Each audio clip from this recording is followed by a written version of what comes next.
Agora sim, informação ao vivo. Personal trainer de 23 anos, estava curtindo o sabadão dele, assistindo esse jogo tão esperado, final do Sergipão.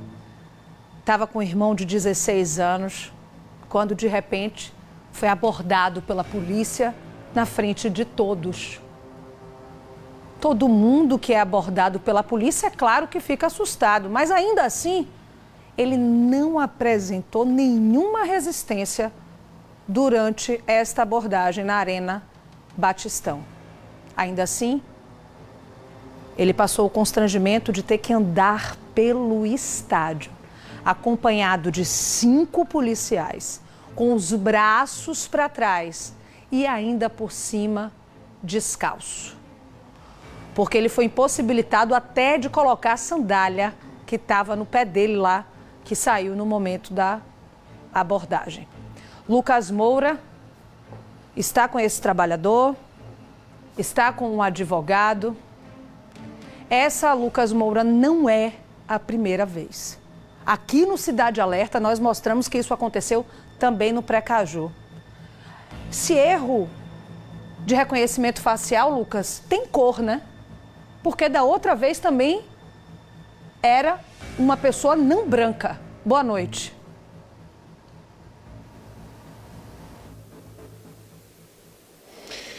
Mariana, uma situação extremamente complicada, uma situação que revolta também, que nos faz pensar, né? Como seria se fôssemos nós nessa situação?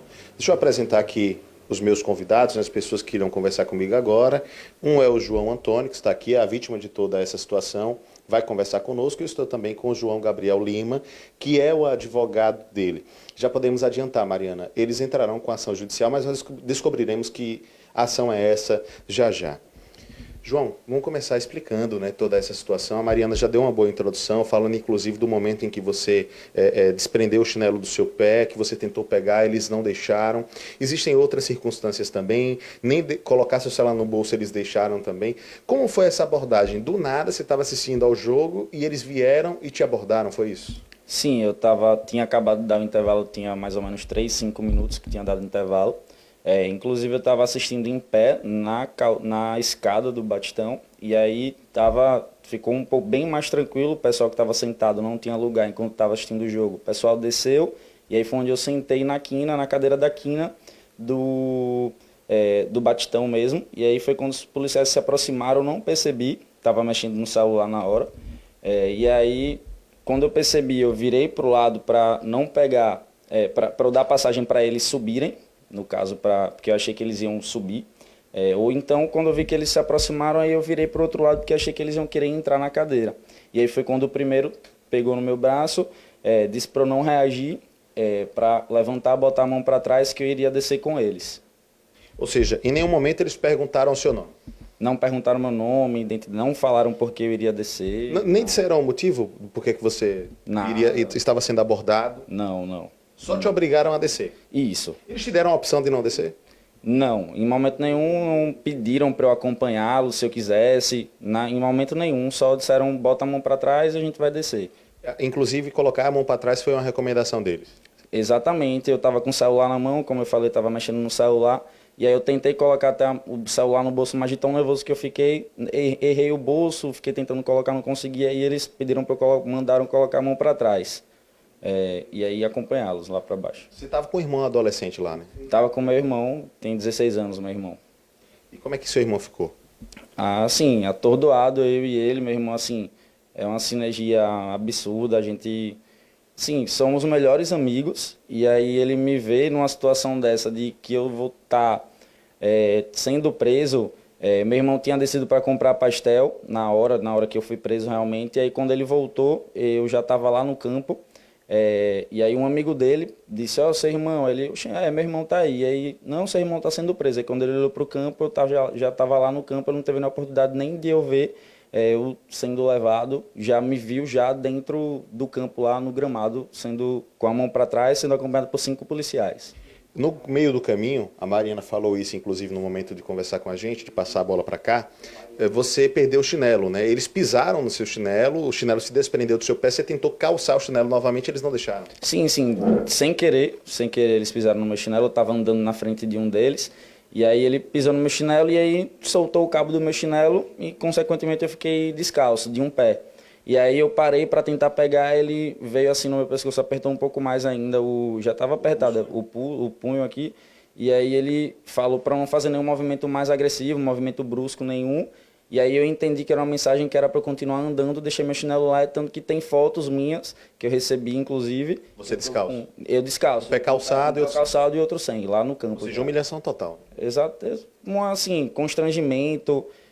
Foi um mix de emoções ali, constrangimento, medo, vergonha, o tempo todo olhando para baixo para tentar não ser reconhecido, mas ali tinham conhecidos, desconhecidos, não demorou muito, minhas fotos, meus vídeos já estavam rolando em todos os grupos de torcedores. Eles te levaram lá para baixo, né, para a parte da sala em que fica uma espécie de comando deles, né? Enfim, onde estão os computadores também. E aí o que é que aconteceu lá? Eles perguntaram o seu nome? Sim, eles perguntaram meu nome no gramado. Inclusive eu percebi um pouco de surpresa da parte deles. Só aí eles perguntaram o seu nome? Só no gramado já, quando a gente já saiu da arquibancada. E aí eu percebi um pouco de surpresa da parte dele, também de alguma mulher da PM também que estava lá. E aí eu fui conduzido, continuei sendo conduzido mesmo com a surpresa. Antes de entrar na sala, disse que eu ia sentar, deu o comando de eu sentar e colocar minha mão no joelho. Fomos numa sala que eu acho que ali já era meio que um QGzinho ali no Batistão, estava cheia a sala, eles me levaram para outra sala. E aí nessa outra sala, antes de entrar, ele pediu para eu botar a mão na parede e afastar os pés. E aí nessa que eu fiz isso, ele começou a me revistar dos pés à cabeça, mesmo estando de bermuda. Ele me revistou do fio de cabelo lá em cima até a minha unha do pé. E aí ele topou, teve uma hora que ele topou no meu bolso, era a chave do meu carro. Eu falei que era a chave do meu carro quando ele perguntou, e aí ele meteu a mão no bolso e tirou assim, bem ríspido mesmo, de forma bem ríspida, puxou, quase prendeu assim no bolso da bermuda. E aí ele conferiu realmente, e aí foi quando a gente entrou lá na sala. Aí foi o momento que ficaram só você e ele, foi isso? Sim, E aí o que é que ele disse? Tava eu, ele e os outros 4 que me acompanharam. Eu não lembro se foram os outros 4. Eu lembro que Mais 4 policiais. Mais 4 policiais, no caso 5, totalizando. Tinham 3 lá dentro e aí ele pediu para se retirarem que ia ocorrer algum processo ali dentro. Eu sentei, botei a mão no joelho como ele tinha pedido na hora, antes de entrar. E aí, quando eu fiz isso, ele chegou para mim e perguntou, disse que era a última chance de eu dizer a verdade e perguntou meu nome novamente. Ou seja, ele ensinou que você estava mentindo? Ensinou desde... Ele tentou te intimidar, então? Desde a primeira vez que ele perguntou meu nome, ele já falou coisa tipo, vamos provar lá, quando chegar lá a gente prova. E quando chegou lá, ele, mais uma vez, como é seu nome, sua última chance de provar. Aí quando eu falei João Antônio, aí ele já tinha me revistado, pediu para eu tirar minha carteira, eu dei a minha carteira na mão dele, ele ainda me avisou, vou abrir a carteira na sua frente. Abriu, e aí, quando ele pegou minha identidade, já falando meu nome completo, ele perguntou meu ano de nascimento. Sempre tudo que ele perguntava, eu dava o máximo de informação, até a mais do que ele pedia, porque para ele realmente ver que eu era a pessoa que eu estava falando, de ter segurança aí de uma vez por todas, me liberar, porque eu estava agoniado para sair daquele lugar o tempo todo. E aí ele perguntou meu nome da minha mãe, data de nascimento. O outro policial que estava do lado dele perguntou meu endereço. Eu confirmei meu endereço completo até o apartamento que eu morava. Nesse momento eles usaram um tablet para confirmar a informação? Usaram um tablet, eu vi um tablet assim, eles botaram no sistema meu nome, e aí eu vi até minha foto ele mostrando para o cara que estava... Ou seja, se isso fosse feito antes, desde o início, teria evitado todo o problema? Com certeza, com certeza. Era só eles pedirem para eu levantar... Apresentar o documento? Apresentar o documento, ia tirar o documento, até se ele quisesse, eu estava com o celular na mão, e aí eu tinha CNH digital, não precisava nem eu botar a mão para trás, porque eles poderiam dizer que botando a mão para trás eu poderia puxar alguma coisa. Meu celular estava na mão, tanto que eu fui, tem minhas fotos, eu estou com o celular na mão o tempo todo, que não consegui guardar, como eu falei. Era só 2 cliques lá, reconhecimento facial, e aí eu mostrava quem era eu de verdade. entendeu? No aplicativo do próprio governo. Mas aí eles chegaram à conclusão de que, obviamente, a pessoa que estava com o mandado de prisão aberto não era você, e aí eles te liberaram. Como foi essa liberação? Veio, mas quando eles perceberam que não era eu, veio uma mulher, falou comigo, pediu desculpa primeiro, e aí disse que era um procedimento padrão da polícia, que infelizmente sabia que era constrangedor, mas... Repita, por favor, as palavras dela. O que foi que ela disse? Pediu desculpa e disse que era um procedimento padrão da polícia. E aí disse que, infelizmente, passava por isso, era constrangedor, mas que era Ou seja, a própria polícia reconhece que é constrangedor, né? A própria polícia reconheceu que era constrangedor. Ela me falou com todas as palavras. Eu reconheço que é constrangedor, mas é algo que eu preciso fazer. Entendi. Deixa eu conversar aqui com o seu advogado também, com o João, também João, né? Porque vocês deverão acionar a justiça para reparar esse dano, né, João? Boa noite. Boa noite, Lucas. Boa noite, Mariana, a todos que nos assistem. Sem sombra de dúvidas, a gente vai buscar essa reparação pelos danos que ele sofreu. E um processo judicial, Lucas, num caso como esse, é muito mais que algo que vai debater esse caso concreto. É uma resposta para a sociedade, é uma forma de mostrar que procedimentos como esse não merecem ser realizados, que não é um procedimento padrão, que situações como essa sequer precisavam acontecer. Como vocês bem já disseram, isso não precisava ter acontecido, existiam outras formas de conseguir demonstrar a identidade civil dele e comprovar que não era ele a pessoa que constava no mandado de prisão em aberto. A reparação que vocês vão buscar é a reparação civil, seria danos morais, é esse processo que vocês devem dar nisso? Exatamente, e já em conversa com ele, com a família, a gente está verificando também sobre a necessidade de um acompanhamento psicológico e por conta desse acompanhamento psicológico, se for necessário, com certeza a gente vai cobrar também uma reparação por esses danos materiais, eventualmente os gastos que ele venha a ter com todo esse acompanhamento que seja necessário.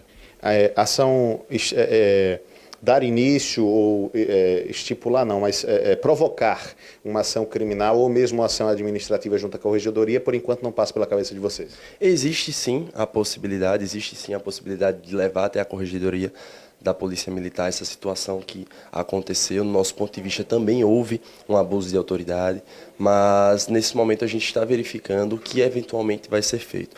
Uma coisa é certa, a ação civil para reparar os danos que foram sofridos por ele, isso com certeza vai acontecer.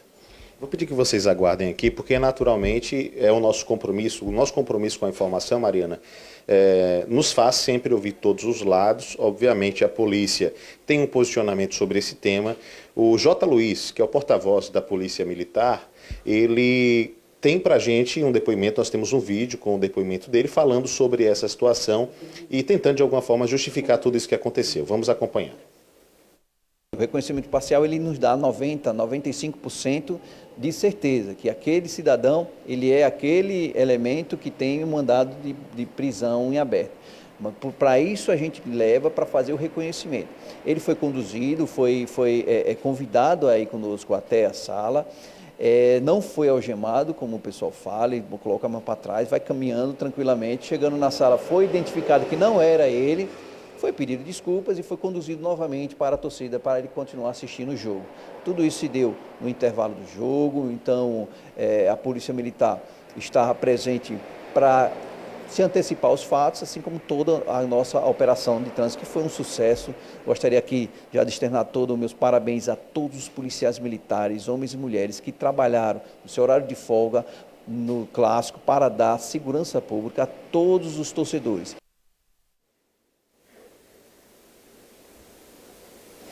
É isso, é o que diz o porta-voz da PM e ele fala ainda, Mariana e todos que nos acompanham, de um outro caso, de uma outra prisão que teria acontecido. Esta prisão acontecida de forma justa, de alguém que realmente tinha um mandado de prisão em aberto. No caso, se tratava de uma condenação por tráfico de drogas, inclusive uma pessoa com deficiência, que estava em uma cadeira de rodas, que foi presa durante o jogo entre Sergipe e Confiança. Vamos acompanhar o que diz a PM sobre este outro caso.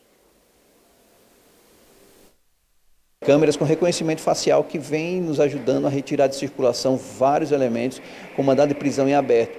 Um deles foi o cadeirante, ele foi localizado, foi identificado, o nosso protocolo diz que acima de 90% de chance de ser a pessoa, a gente vai lá fazer essa abordagem. Fizemos a abordagem a esse cadeirante, conduzimos ele de forma convite para ser identificado na nossa sala de reconhecimento, onde tem lá tecnologias para isso. Ele foi identificado e foi conduzido para a delegacia. Tinha um mandado de prisão em desfavor dele.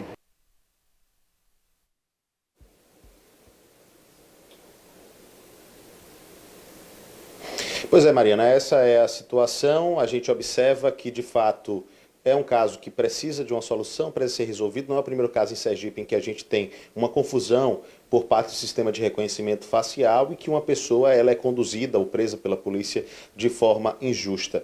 Só para a gente encerrar, o João estava aqui me falando, inclusive, que ele tem medo de frequentar outros eventos em que existe o reconhecimento facial e de ser novamente conduzido, ser novamente confundido. É uma situação que precisa ser resolvida e não pode ser mais admitida. Eu volto com você. Lucas, a preocupação dele faz todo sentido, porque no Pré-Caju uma mulher foi abordada 2 vezes no mesmo evento, mesmo depois de provar que não era ela. Então é natural que ele esteja com medo mesmo. Eu te agradeço, Lucas, pelas informações. Eu vou precisar seguir aqui, mas eu quero fazer um comentário em relação a essa situação que ele passou. Aqui não estamos falando de um erro do computador apenas. Foram profissionais que fizeram exposição constrangedora de um inocente. Quantas pessoas ainda vão precisar ser humilhadas para reavaliarem a abordagem policial de pessoas identificadas pelo reconhecimento facial?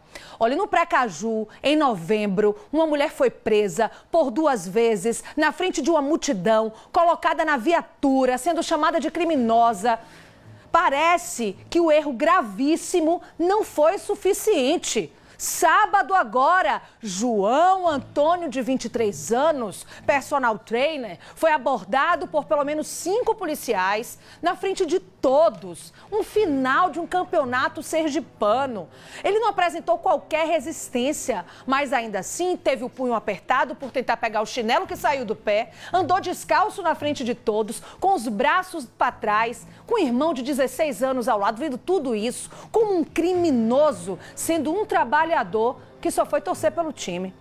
Quem opera esse sistema de reconhecimento facial? Porque não está claro para a gente. Parece que são todos que operam. Guarda Municipal, Polícia Militar, Polícia Civil. É preciso ter um padrão, até para saber quem coordena e quem supervisiona. Por exemplo, se fossem policiais civis descaracterizados, evitaria, minha gente, o constrangimento de ser levado por policiais fardados, com os braços para trás, descalço.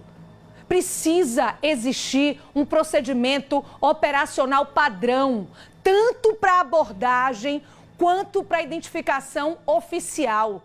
Ele tinha um documento em mãos. E se não tivesse? E se não tivesse? Sabemos que não existe 100% de precisão o reconhecimento facial. E é de extrema importância que uma apuração minuciosa seja feita para sanar os erros, inclusive em relação às pessoas que são abordadas de forma errada. Porque assim como da outra vez, dessa vez também, o erro tem cor. Porque quando ele foi abordado, ele acabou de contar para a gente, ele disse que a própria polícia confessou para ele que o procedimento padrão é constrangedor. Então tem que mudar.